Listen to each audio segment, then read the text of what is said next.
আৰক্ষীৰ জিম্মাত যুৱকৰ ৰহস্যজনক মৃত্যু আৰু এই ঘটনাক কেন্দ্ৰ কৰি এতিয়া উত্তপ্ত পৰিস্থিতিৰ সৃষ্টি হৈছে।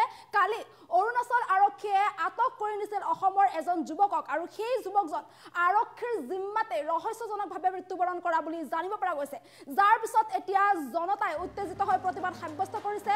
আৰক্ষীৰ জিম্মাত যুৱকৰ ৰহস্যজনক মৃত্যু আৰু এই ৰহস্যজনক মৃত্যুক লৈ তীব্ৰ প্ৰতিবাদ সাব্যস্ত কৰিছে উত্তেজিত জনতাই। অৰুণাচল আৰক্ষীয়ে কালি আটক কৰি লৈ গৈছিল এজন যুৱকক, শুক্ৰবাৰে আটক কৰি নিছিল যুৱকজনক আৰু আৰক্ষীৰ জিম্মাতে মৃত্যু হৈছিল যুৱকজনৰ। আৰক্ষীৰ জিম্মাত মৃত্যুবৰণ কৰা এই ঘটনাক লৈ এতিয়া উত্তপ্ত পৰিস্থিতিৰ সৃষ্টি হৈছে। আৰক্ষীয়ে ফোন কৰি পৰিয়ালৰ লোকক জনাইছিল যুৱকজনৰ মৃত্যুৰ কথা। ইয়াৰ পিছতেই সৃষ্টি হয় উত্তপ্ত পৰিস্থিতি। এই সমগ্ৰ ঘটনাক কেন্দ্ৰ কৰি পৰিস্থিতি উত্তপ্ত হৈ পৰা দেখিবলৈ পোৱা গৈছে। শ শ লোক ৰাজপথলৈ ওলাই আহি সাব্যস্ত কৰে প্ৰতিবাদ সাব্যস্ত কৰিছে। এতিয়া উত্তেজিত জনতাই ৰাজপথ অৱৰোধ কৰি প্ৰতিবাদ সাব্যস্ত কৰিছে। আৰক্ষীয়ে পৰিকল্পিতভাৱে যুৱকজনক হত্যা কৰা বুলি অভিযোগ উত্থাপন কৰিছে শ শ লোকে। ডিজু কিমিন সংযোগী পথ অৱৰোধ কৰে প্ৰতিবাদী জনতাই আৰু এতিয়া অৰুণাচললৈ যোৱা পথ সম্পূৰ্ণৰূপে বন্ধ হৈ পৰিছে। মৃত্যু হোৱা যুৱকজনৰ নাম ছাইদুল ইছলাম বুলি জানিব পৰা গৈছে। যান বাহন এতিয়া ৰাজপথৰ মাজত আবদ্ধ হৈ পৰা দেখিবলৈ পোৱা গৈছে। মুঠৰ ওপৰত এক উত্তপ্ত পৰিস্থিতিৰ সৃষ্টি হোৱা দেখিবলৈ পোৱা গৈছে। অৰুণাচল আৰক্ষীয়ে আটক কৰি লৈ গৈছিল অসমৰ এজন যুৱকক, ছাইদুল ইছলাম নামৰ এসময়ৰ যুৱকজনক অৰুণাচল আৰক্ষীয়ে আটক কৰি লৈ গৈছিল আৰু ইয়াৰ পিছত আৰক্ষীৰ জিম্মাতে ৰহস্যজনকভাৱে মৃত্যুবৰণ কৰিছে ছাইদুল ইছলাম নামৰ আটকাধীন যুৱকজনে। আৰু এতিয়া পৰিয়ালৰ লোকে দাবী উত্থাপন কৰিছে যে আৰক্ষীয়ে পৰিকল্পিতভাৱে যুৱকজনক হত্যা কৰা বুলি দাবী উত্থাপন কৰিছে বা অভিযোগ উত্থাপন কৰিছে, যিহেতু যুৱকজনৰ ৰহস্যজনক মৃত্যুৰ পিছতে অৰুণাচল আৰক্ষীয়ে নিজে ফোনযোগে পৰিয়ালক খবৰ দিছিল, মৃত্যুৰ কথা জনাইছিল। কিন্তু ইয়াৰ পিছত পৰিস্থিতি এতিয়া উত্তপ্ত হৈ পৰিছে। বিভিন্ন ধৰণৰ প্ৰশ্ন উত্থাপন হোৱা দেখিবলৈ পোৱা গৈছে। যিসকল লোকে এতিয়া প্ৰতিবাদ সাব্যস্ত কৰিছে, প্ৰতিগৰাকী লোকে এতিয়া দাবী উত্থাপন কৰিছে, আৰক্ষীৰ বিৰুদ্ধে ক্ষোভ প্ৰকাশ কৰিছে। আৰক্ষীৰ জিম্মাত এজন যুৱক ছাইদুল ইছলামৰ মৃত্যুক লৈ এতিয়া ৰহস্যৰ সৃষ্টি হোৱা দেখিবলৈ পোৱা গৈছে, যাক লৈ এতিয়া প্ৰতিবাদ সাব্যস্ত কৰিছে। ডিজু কিমিন সংযোগী পথ অৱৰোধ কৰিছে প্ৰতিবাদী জনতাই। সমতলকৈ অৰুণাচললৈ যোৱা পথ বন্ধ হৈ পৰিছে সম্পূৰ্ণৰূপে। যান বাহনসমূহ আবদ্ধ হৈ পৰা দেখিবলৈ পোৱা গৈছে। তীব্ৰ যান জঁটৰ সৃষ্টি হোৱা দেখিবলৈ পোৱা গৈছে, যিহেতু পৰিস্থিতি এইদৰে উত্তপ্ত হৈ পৰা দেখিবলৈ পোৱা গৈছে। শ শ জনতাই এইদৰে ৰাজপথ অৱৰোধ কৰি প্ৰতিবাদ সাব্যস্ত কৰিছে। ছাইদুল ইছলামৰ ন্যায় বিচাৰি এইদৰে প্ৰতিবাদ সাব্যস্ত কৰিছে। আৰক্ষীৰ বিৰুদ্ধে একাংশ লোকে এতিয়া এইদৰে ক্ষোভ প্ৰকাশ কৰা দেখিবলৈ পোৱা গৈছে। শুক্ৰবাৰৰ দিনটোত অৰুণাচল আৰক্ষীয়ে আটক কৰি লৈ গৈছিল ছাইদুল ইছলাম নামৰ অসমৰ যুৱকজনক আৰু ইয়াৰ পিছতে ছাইদুল ইছলামে ৰহস্যজনকভাৱে আৰক্ষীৰ জিম্মাতে মৃত্যু সাৱটি লয়। এইজন ছাইদুল ইছলাম আৰু এই ছাইদুল ইছলামে ৰহস্যজনকভাৱে মৃত্যু সাৱটি লয় আৰক্ষীৰ জিম্মাত, যাৰ পিছত আৰক্ষীয়ে ফোনযোগে পৰিয়ালৰ লোকক জনাইছিল যুৱকজনৰ মৃত্যুৰ কথা। কিন্তু ইয়াৰ পিছতে এতিয়া পৰিস্থিতি উত্তপ্ত হৈ পৰা দেখিবলৈ পোৱা গৈছে। আৰক্ষীৰ জিম্মাত এজন যুৱকৰ মৃত্যু কেনেদৰে হ'বলৈ পালে তাক লৈ এতিয়া প্ৰশ্ন উত্থাপন হোৱা দেখিবলৈ পোৱা গৈছে। আৰু এই ছাইদুল ইছলামৰ মৃত্যুৱে এতিয়া ৰহস্যৰ সৃষ্টি কৰা দেখিবলৈ পোৱা গৈছে। সমান্তৰালকৈ এতিয়া পৰিয়ালৰ লোকে বা শ শ উত্তেজিত জনতাই এতিয়া দাবী উত্থাপন কৰিছে যে আৰক্ষীয়ে পৰিকল্পিতভাৱে যুৱকজনক হত্যা কৰা বুলি অভিযোগ উত্থাপন হোৱা দেখিবলৈ পোৱা গৈছে।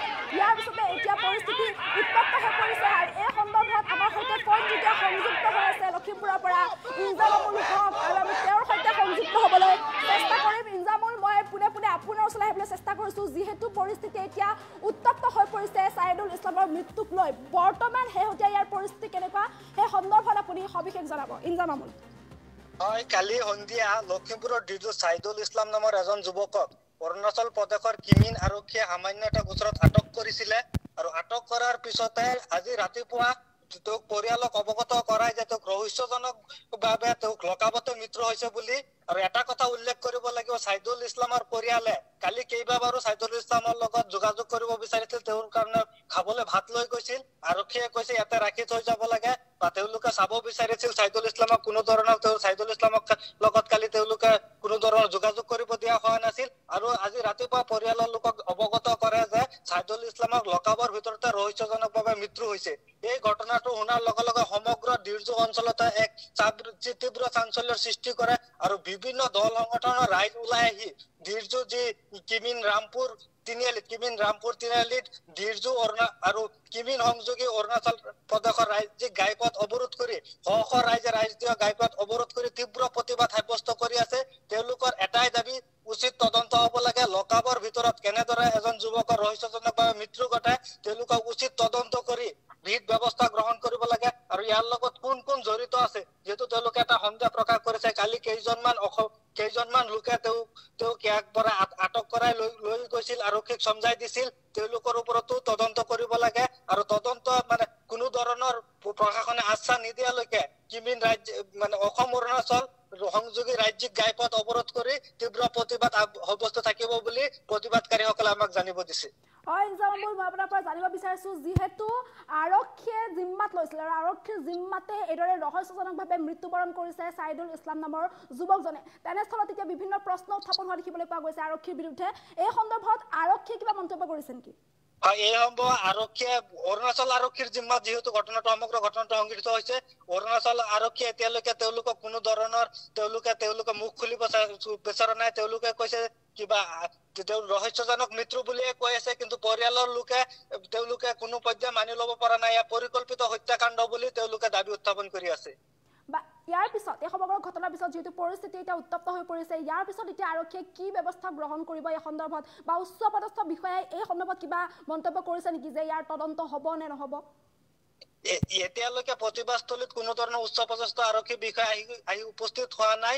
দল সংগঠনে যিহেতু লখিমপুৰ জিলা প্ৰশাসনকো তেওঁলোকে অৱগত কৰাইছে, কিমিন আৰক্ষীকো তেওঁলোকে অৱগত কৰাইছে, অসমৰ স্থানীয় দল সংগঠনে তেওঁলোকে কিন্তু এতিয়ালৈকে চিলুনিবাৰী আৰক্ষী চকীৰ অন্তৰ্গত ধীৰজুৰ চিলুনিবাৰী আৰক্ষী চকীৰ কেইজনমান আৰক্ষী বিষয়া আহি প্ৰতিবাদস্থলীত উপস্থিত হৈছে। এতিয়ালৈকে বৰ্তমানলৈকে প্ৰতিবাদস্থলীতো আছে, হাজাৰ ৰাইজে প্ৰতিবাদ অব্যাহত ৰাখিছে, কোনো ধৰণৰ উচ্চপদস্থ বিষয়া আহি এতিয়ালৈকে উপস্থিত হোৱা নাই।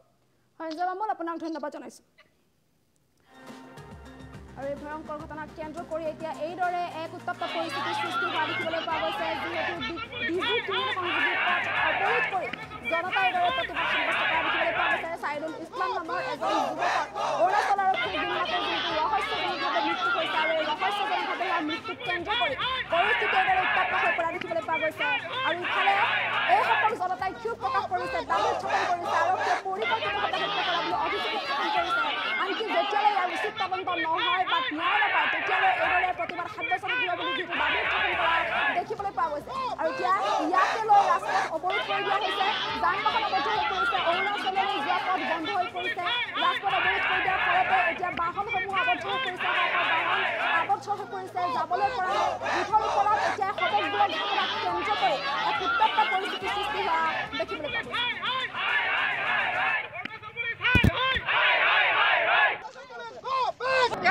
আপোনালোকে দয়া কৰি মায়া কৰি মোৰ ল'ৰাৰ হেৰিটো আপোনালোকে কৰি দিব। মোৰ ল'ৰাটো ল'ৰা লৈ গৈ পেলাই সিহঁতে বান্ধি দিলে। মই কৈছো ৰাতিপুৱা চাবলৈ দিছিলে, মোক চহি ৰাখিলে, মোক কৈছিলে চহী মই উঠিছো কেনে চহী কৰিব লাগে। সিহঁতে কৈছে গৈ পেলাই সিহঁতে এনেকে কৰি আছে। মই ভাবিছো কি হ'ল কি হৈছে, মই লোৰ মাৰি চাইছো মোৰ ল'ৰা এনেকে আছে এনেকা। এজনে আমাৰ এই লোকেল মানুহ অৰুণাচল থানাত তেওঁ যিহেতু কাষ্টডিত আছিলে আৰু কাষ্টডিতে তেওঁৰ মৃত্যু হৈছে। আৰু এতিয়া আমাৰ জনামতে তেওঁলোকৰ